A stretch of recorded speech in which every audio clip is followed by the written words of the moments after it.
नमस्कार दोस्तों, मैं दीपक ठुकरेला ब्रेन एक्सीलेंस लैब की तरफ से आप सभी का स्वागत करता हूं। तो दोस्तों, आज का जो टॉपिक है वो बहुत शानदार है, बहुत इंपॉर्टेंट है और सबसे ज़्यादा पूछा गया है। पाम रीडिंग और डर्मेटोग्राफिक्स, बेसिकली एस्ट्रोलॉजी, केमिस्ट्री, इनके बीच में जब हम बात करते हैं तो डर्मेटोग्राफिक्स इन्हीं का एक हिस्सा है। और लोगों को ये कन्फ्यूजन हो जाती है कि अगर हम डर्मेटोग्राफिक्स के लिए जाएंगे तो वो पाम रीडिंग से बहुत जुड़ा हुआ है। तो पाम रीडिंग होगा, हाथ देख के बताने वाला होगा, भविष्य बताने वाला होगा। इस तरह के बहुत सारे मिसकंसेप्शन उनके दिमाग में बने हुए हैं और उनको कैसे रिजोल्व करना है और क्या डिफरेंस है दोनों के बीच में, उस बारे में हम बात करने वाले हैं। क्या डिफरेंस है DMIT के अंदर, क्या चीज़ें हैं पाम रीडिंग के अंदर, और दोनों में समानताएं क्या हैं और भिन्नताएं क्या हैं, उनके बारे में हम डिस्कस करेंगे। तो दोस्तों, शुरुआत करते हैं। देखिए, सबसे पहले हम बात करते हैं पाम रीडिंग की। जब हम पाम रीडिंग की बात करते हैं तो पाम रीडिंग बेसिकली ये इसका ओरिजिन जो है वो इंडिया से हुआ है। इंडिया से ही ये तिब्बत गया, फिर चाइना गया और फिर आगे अदर कंट्रीज़ में गया, ग्रीस, फ्रांस और यूरोपियन कंट्रीज़, बहुत सारी कंट्रीज़ के अंदर पाम रीडिंग चला गया। 15वीं सेंचुरी के आसपास ये यूरोप के अंदर जा चुका था। वहाँ पे प्रेडिक्शंस होने लग गई थी, हाथ देख के लोगों के भविष्य के बारे में बताने प्रेडिक्शन हो चुकी थी। इंडिया हमारा स्रोत रहा है लोगों तक इस ज्ञान को पहुँचाने वाला। पाम रीडिंग के अंदर हम क्या क्या देखते हैं? पाम रीडिंग के अंदर हम हाथ देखते हैं, उसके अंदर की रेखाएँ देखते हैं, उभरे हुए कुछ पॉइंट्स देखते हैं, कर्व्स देखते हैं, स्किन का क्या टेक्सचर है, नाखून कैसे हैं, फिंगर टिप्स कैसे हैं। इस वजह से फिंगर टिप्स के देखने की वजह से वो डर्मेटोग्राफिक्स के करीब आ जाता है। उसका स्किन क्या है, इनका साइज़ क्या है, बहुत सारी चीज़ें हैं जो पाम रीडिंग के अंदर ये चीज़ें नोटिस की जाती हैं। पाम रीडिंग बेसिकली अगर मैं बात करूं तो वाल्मीकि जी की एक बुक है जो 572 उन्होंने उसके श्लोक उसके अंदर लिखे हुए हैं, जो हस्त विज्ञान के ऊपर पूरी तरह से आधारित है। और इसको इंग्लिश के अंदर भी ट्रांसलेट किया गया है, थ्योरी ऑफ पाम रीडिंग के ऊपर, और आप जाके उसको सर्च भी कर सकते हैं, थ्योरी ऑफ पाम रीडिंग। तो ये बेसिकली जो साइंस है इंडिया के अंदर डर्मेटोग्राफिक्स से पहले आई थी।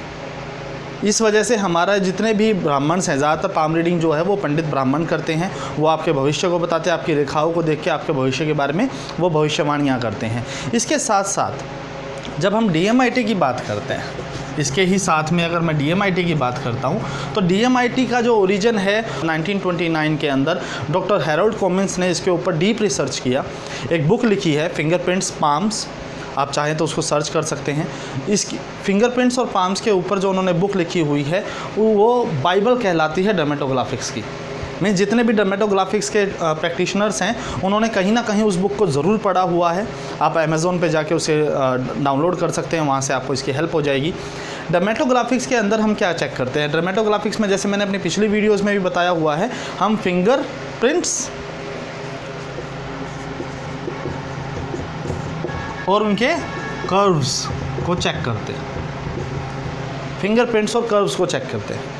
पाम रीडिंग के अंदर मैंने बताया कि बहुत सारी चीज़ें देखी जाती हैं। डर्मेटोग्राफिक्स के अंदर फिंगरप्रिंट, उसका कर्व क्या है, उसमें डेल्टा पॉइंट कितने हैं नहीं हैं। डेल्टा पॉइंट के साथ उसके अंदर आ जाएगा आपका रिजेस कितनी है,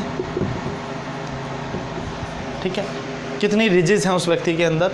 और उसके साथ साथ डर्मेटोग्राफिक्स में भी हम ATD एंगल लेते हैं। ATD एंगल बेसिकली आपके पाम के 3 डेल्टास के बेसिस पे लिया जाता है। उसके ऊपर भी मैंने एक वीडियो के अंदर मेंशन किया हुआ है किस तरह से आप ATD एंगल ले सकते हैं और उससे आप अपने लर्निंग सेंसिटिविटी का पता लगा सकते हैं। दोनों की दोनों थ्योरीज जो हैं वो इंडिया से ओरिजिन हैं, और इंडिया से ओरिजिन होने की वजह से हमारे इंडिया के अंदर इसके ऊपर बहुत ज़्यादा एक कॉन्ट्राडिक्शन हो जाता है कि DMIT और पाम रीडिंग जो है वो एक है, सिमिलर है, सेम नहीं है। इस बात को अपने दिमाग में रखिएगा।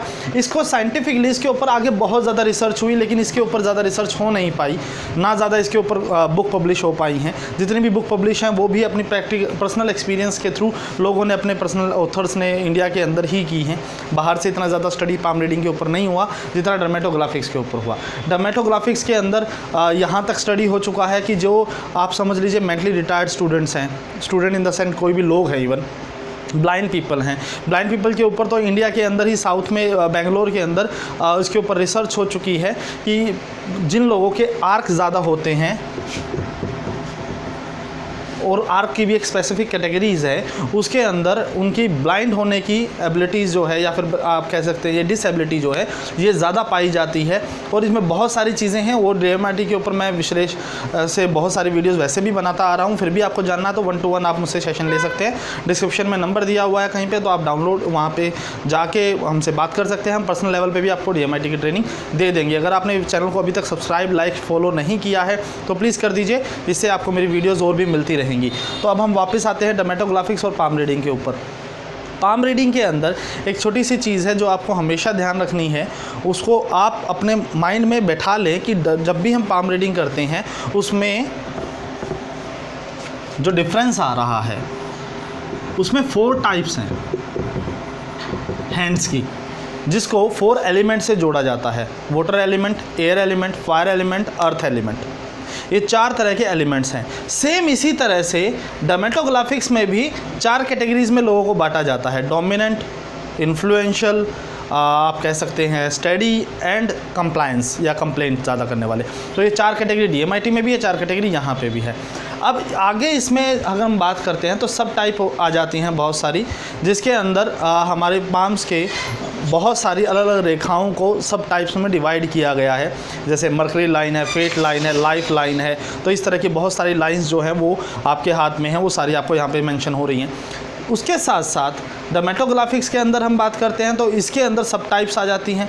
इसमें सब टाइप 4 डोमिनेंस के अंदर उनको पता लगाने के लिए हमें क्या क्या करना पड़ता है।